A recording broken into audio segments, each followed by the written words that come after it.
Ces campeurs canadiens ne peuvent qu'observer, inquiets. Les flammes dévoraient la montagne Underwood face à eux. La nuit a été un véritable enfer. Plus de 1500 hectares sont partis en fumée en à peine 36 heures. Les habitants de l'île de Vancouver sont appelés à évacuer au plus vite, du jamais vu. Je vis à Port Alberni depuis 1956 et c'est l'un des plus grands incendies que nous ayons jamais connus dans la vallée.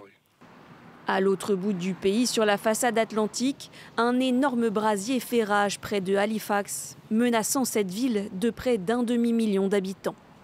Selon les autorités locales, 2 incendies ont été déclarés chaque jour cette semaine et 17 départs de feu différents ont été recensés pour la seule journée de mercredi.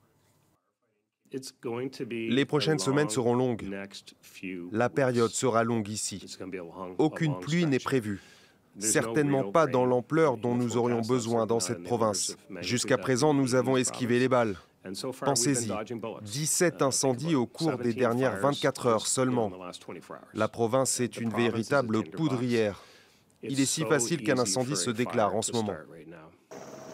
Le Canada subit cette année la 2e pire saison de feux de forêt de son histoire, avec 7,5 millions d'hectares de forêt brûlés, soit une superficie presque comparable à celle de l'île d'Irlande.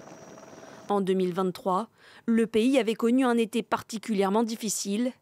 Environ 17 millions d'hectares de forêt avaient alors été dévorés par les flammes.